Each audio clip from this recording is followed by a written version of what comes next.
ओम श्री गणगणपते नमः। श्री गणेश की वंदना कर, दिन के स्वामी भोले शंकर की आराधना कर, अपने इष्ट देव को का ध्यान धर, गुरुजन को नमन कर। अभिनंदन करते हैं आपका वरुण एस्ट्रो सेंटर में के दैनिक पंचांग की प्रस्तुति में। यह आज 10 मार्च 2025 है। यह दैनिक पंचांग 4 भागों में प्रस्तुत है। पहला भाग ग्रहों के पंचांग, महत्वपूर्ण मुहूर्त, ग्रहों की चाल।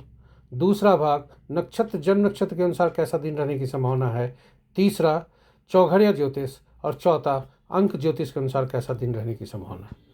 तो चलते हैं, आरंभ करते हैं। सूर्योदय 6:04 पर, सूर्यास्त 5:56 पर, दिशा सोल पूरब है। पंचांग के 5वें अंग में दिन सोमवार है। तिथि प्रातः 7:44 तक एकादशी, उसके बाद द्वादशी। नक्षत्र देर रात्रि 0:11 तक पुष्या, उसके बाद अश्लेषा। अब योग अपराह्न 1:57 तक शोभन, उसके बाद अतिगंड। शोभन योग जो है सुबह, अतिगंड अशुभ है। करण प्रातः 7:44 तक विष्टि भद्रा, उसके बाद बव। ये रहे पंचांग के 5 अंग। अब महत्वपूर्ण मुहूर्त को देखते हैं। इसके पूर्व के महत्वपूर्ण मुहूर्त को देखें। शिव का वास आज देखते हैं क्योंकि कहाँ पर है और फल क्या मिल रहे हैं। तो शिव 7:44 प्रातः तक, जब तक एकादशी है, वे क्रीड़ा स्थल पर हैं जो कि शुभ नहीं है। वहीं उसके बाद कैलाश पर हैं जो कि शुभ है। अब महत्वपूर्ण मुहूर्त पर चलते हैं। अभिजीत मुहूर्त दिन के 11:36 से 12:24 तक। अमृत काल रात्रि 6:12 से 7:52 तक। सर्वात सिद्धि योग प्रातः 6:04 से 0:51 तक। विजय मुहूर्त अपराह्न 1:58 से 2:46 तक। गोधूली बेला संध्या 5:53 से 6:18 तक। निशिता मुहूर्त देर रात्रि 11:35 से 0:24 तक। अशुभ मुहूर्त में देखें, राहु काल प्रातः 7:33 से 9:02 तक। गुलिक काल अपराह्न 1:29 से 2:58 तक। यमगंड दिन के 10:31 से 12 बजे तक, यानी दोपहर तक। वर्ज्य मुहूर्त प्रातः 8:14 से 9:53 तक। भद्रा प्रातः 6:04 से 7:44 तक। अगर हम करण में देखें तो विष्टि भद्रा 7:44 पर है तक है। इससे संबद्ध इसका रह रहा है। गंडमूला पंचक आज नहीं है। ये रहे महत्वपूर्ण मुहूर्त आज के, शुभ और अशुभ। ग्रहों के गोचर की स्थिति देखें तो चंद्रमा अपने स्वयं की राशि में आ चुके हैं। शनि अपनी स्वयं की राशि में पहले से ही है। शनिदेव अस्त हैं। वहीं मीन उच्च राशि में है। बुधदेव मीन नीच राशि में है, परंतु शुक्रदेव बकरी भी हैं। इस प्रकार यदि कहा जाए तो मित्र राशि में कोई ग्रह नहीं है। शत्रु राशि में 3 ग्रह हैं। सम राशि में 4 ग्रह हैं और स्व राशि में 2 ग्रह हैं। सबसे ज़्यादा ग्रह बृहस्पति की राशि में है जो कि 3 ग्रह हैं। बुध की राशि में 2 ग्रह, शनि की राशि में 2 ग्रह हैं। बृहस्पति और शुक्र का आपस में राशि परिवर्तन भी है, क्योंकि बृहस्पति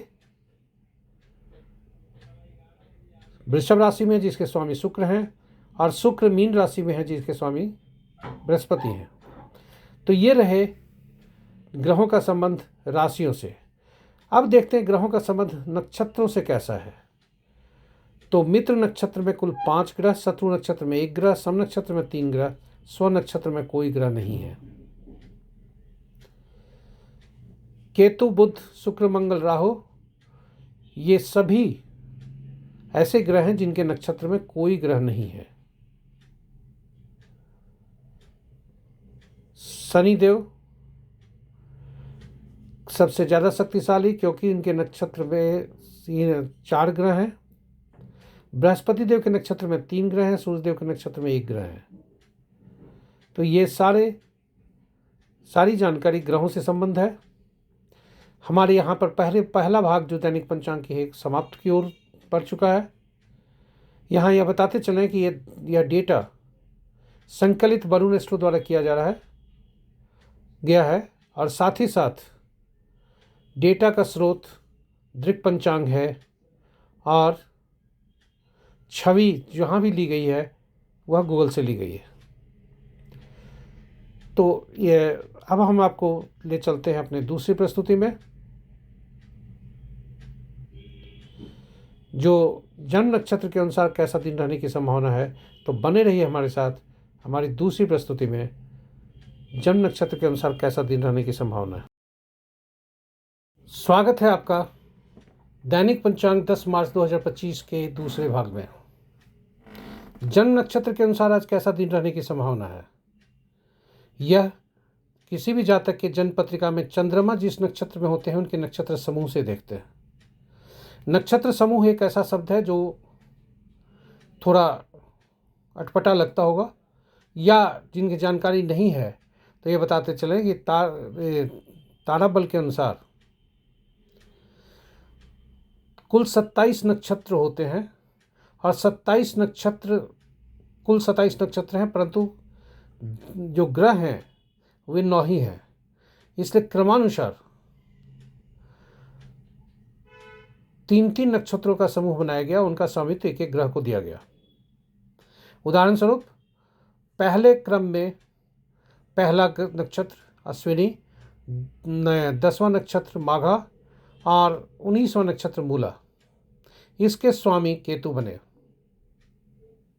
इस प्रकार किसी जातक का जन्म यदि अश्विनी में होता है तो माघा और मूला भी उनके जन्म नक्षत्र समूह में आएंगे। इसी तरह से 5वां नक्षत्र मृगशिरा, 14वां नक्षत्र चित्रा और 23वां नक्षत्र धनिष्ठा एक समूह में बने जिनके स्वामी मंगल बने। अश्लेषा, ज्येष्ठा, अश्लेषा 9वां नक्षत्र, ज्येष्ठा 18वां नक्षत्र, रेवती 27वां नक्षत्र, इनके नक्षत्र स्वामी बुध बने। और पुष्य जो 8वां नक्षत्र, 17वां नक्षत्र अनुराधा, 26वां नक्षत्र उत्तरा भाद्रपद, इसके स्वामी शनिदेव बने। इसी तरह से हम नक्षत्रों के समूह को देखते हैं। अब एक जानकारी और यहाँ देना चाहेंगे कि जन्म नक्षत्र समूह से जो पहला समूह होता है जन्म नक्षत्र समूह, ये मिश्रित फल देते हैं और वहीं जन्म नक्षत्र समूह से तीसरा, 5वां और 7वां नक्षत्र समूह असंतोष, पीड़ा, बाधा आदि देते हैं। वहीं जन्म नक्षत्र समूह से दूसरा, चौथा, 6ठा, 8वां, 9वां नक्षत्र समूह शुभ फलदायी होते हैं। तो अब देखते हैं आज का कि चूंकि चंद्रमा 0:11 तक पुष्य नक्षत्र में है, उसके बाद वे अश्लेषा में जाएंगे। तो जिस जातक का जन्म शनि के नक्षत्र में हुआ है उनके लिए दिन मिश्रित होने की संभावना है।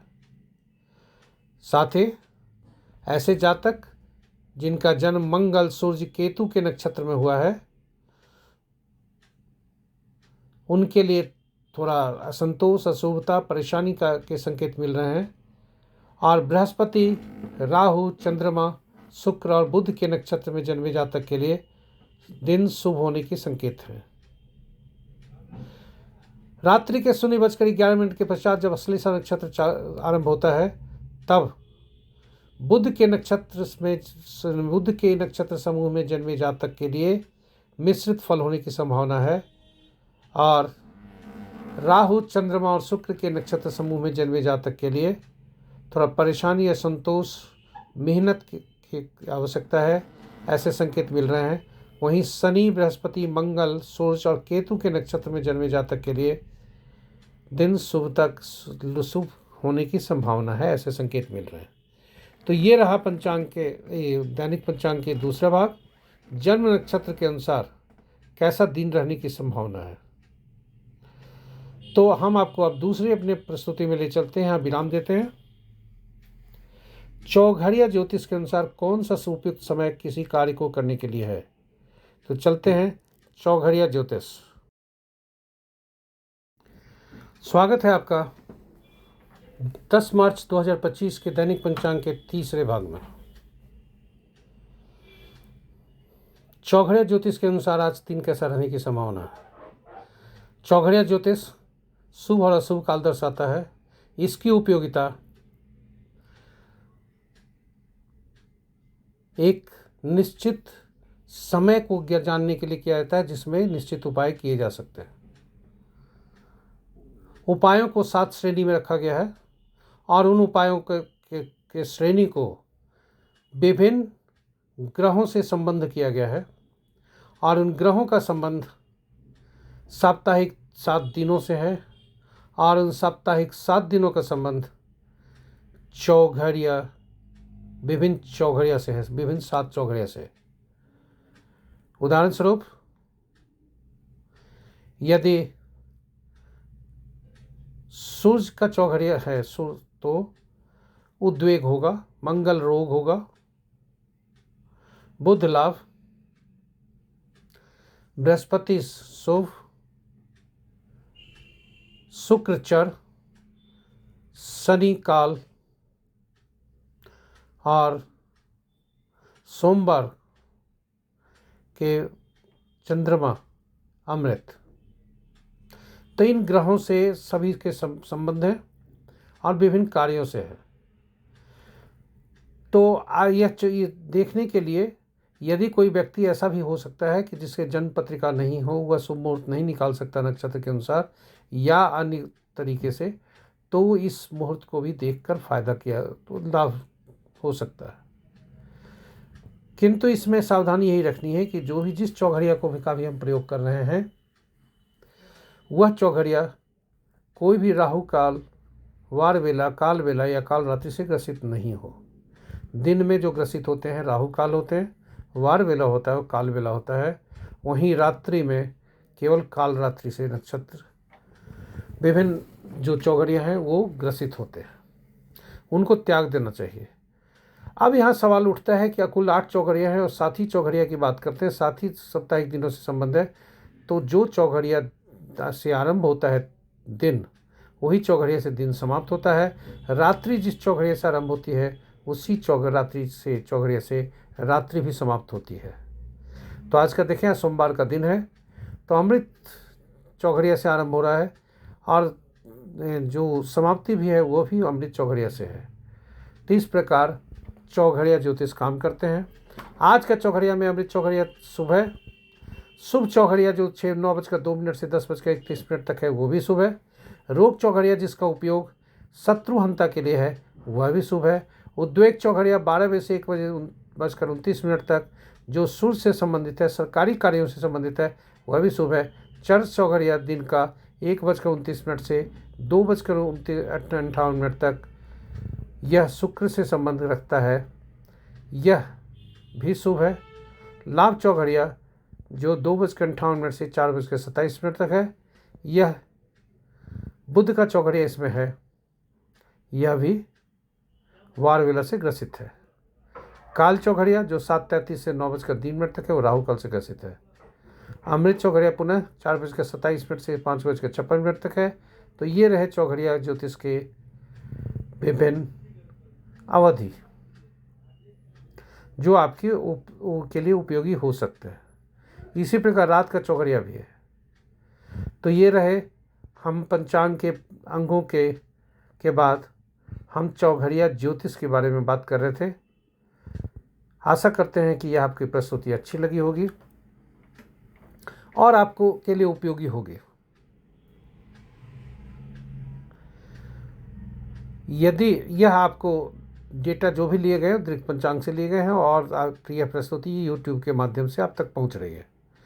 यदि आपने अभी तक हमारी यूट्यूब चैनल को सब्सक्राइब नहीं किया है, देर न करें, कृपया सब्सक्राइब करें, क्योंकि आपका सब्सक्राइब करने में जब करेंगे नोटिफिकेशन का आइकन दबाएंगे तो आपको सूचना मिलेगी।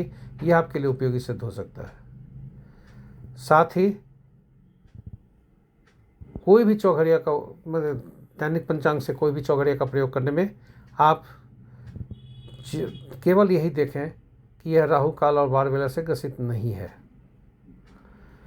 और अंत में यह चूँकि YouTube के माध्यम से है, अपने परिजनों से इस जरूर शेयर करें यह डेटा, लिंक को, चैनल के लिंक को भी, ताकि यह उनके लिए उपयोगी हो सकता है, आप पुण्य के भागी बने। और अंत में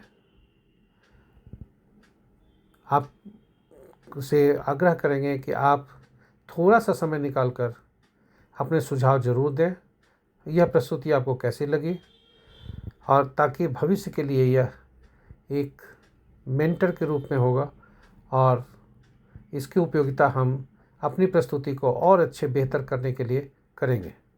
तो इन्हीं शब्दों के साथ आपको हम ले चलते हैं अपनी अंतिम प्रस्तुति में, जिसका नाम है अंक ज्योतिष के अनुसार कैसा दिन रहने की संभावना है। तो जरूर बने रहिएगा हमारे साथ हमारे अंतिम प्रस्तुति के लिए। स्वागत है आपका 10 मार्च 2025 के पंचांग के अंतिम प्रस्तुति में।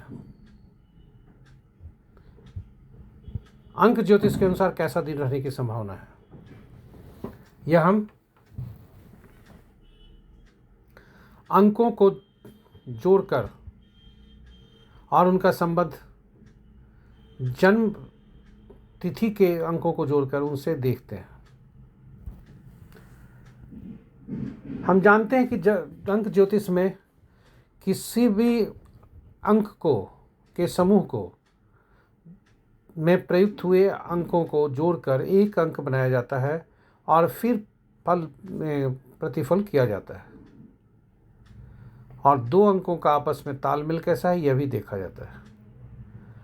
तो यदि हम देखें, आज 10 मार्च 2025 है, इसका कुल योग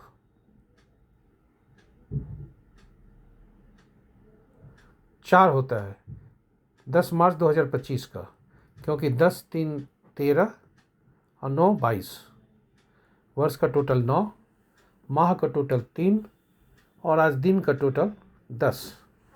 तो 10 मार्च 2025 होता है आज के दिन का टोटल योग। जो 4 अंक है यह राहु को, इसका प्रतिनिधित्व राहु करते हैं। तो किसी भी व्यक्ति का जन्म यदि 1 10 19 28 को हुआ है तो इनके मूलांक 1 होते हैं। सूर्य देव इनके स्वामी हैं। दिन सामान्य किंतु अच्छा होने की संभावना है। 3 स्टार इन्हें मिल रहे हैं। 80% से 90% सफलता का सूचकांक है।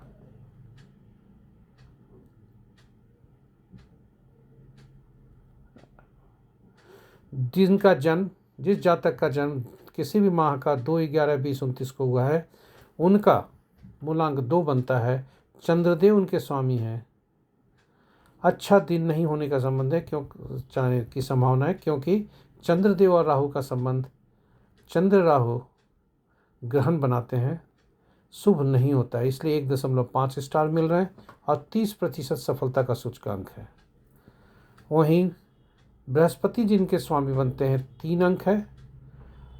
इनकी जन्म तिथि 3 12 21 30 को होना चाहिए किसी भी माह का, और दिन अच्छा नहीं बीतने की संभावना, फिर भी इनके 2.5 स्टार मिल रहे हैं। 70% सफलता का सूचकांक होने की संभावना है। आज के दिन का योग 4 आता है, और ऐसे व्यक्ति जिनका जन्म 4 13 22 31 को हुआ है, उनके लिए उनके जो मूलांक हैं 4 बनते हैं, उनके लिए विशेष सावधानी कि गाड़ी चलाते समय, कहीं वार्ता करते समय एग्रेशन में नहीं हो, सावधान रहें, क्योंकि 1 स्टार मिल रहे हैं और सफलता 10% ही हो सकती है। इसलिए आज कोई भी निर्णय नहीं लें, कोई नया काम नहीं शुरू करें। 5वां नंबर, बीच का नंबर, 5वां 14वां 23वां तारीख को जिनका जन्म हुआ है, उनके नक्षत्र समूह जो नक्षत्र होते हैं बुध देव, उनके लिए दिन सामान्य होने के संकेत हैं। 3 स्टार मिल रहे हैं। 80 से 90% सफलता का सूचकांक होने की संभावना है। 6 मूलांक वाले, आपका जन्म 6/15/24 को किसी माह का हुआ है, शुक्रदेव आपके स्वामी बनते हैं, दिन उत्तम होने की संभावना है, 3 स्टार मिल रहे हैं, 80 से 90% सफलता का सूचकांक होने की संभावना है। 8, 17, 26 यदि की तिथि है किसी का जन्म का किसी भी माह का, तो उन्हें थोड़ा सावधान रहने की ज़रूरत है। स्वास्थ्य के कारण यदि गाड़ी चला रहे तो गाड़ी भी स्वास्थ्य रखें। और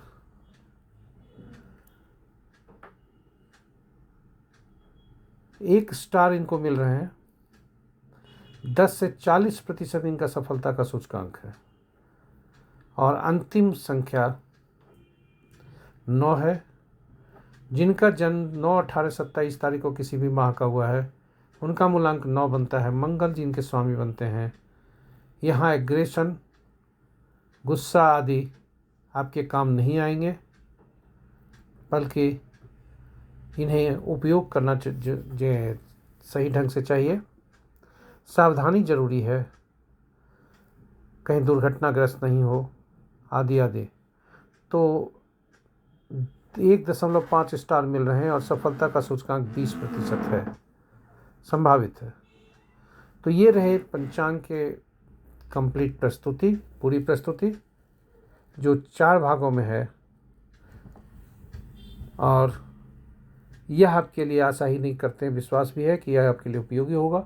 फिर भी यदि आपको कहीं लगता है कि यहाँ पर हमारी गलतियाँ हो रही हैं या आप इसमें सुधार कुछ चाहते हैं, कुछ नया इनपुट चाहते हैं, कृपया हमें सुझाव जरूर दें। आपका सुझाव सर आँखों पर। इन्हीं शब्दों के साथ हम विदा लेते हैं। धन्यवाद। जय हिंद, जय भारत।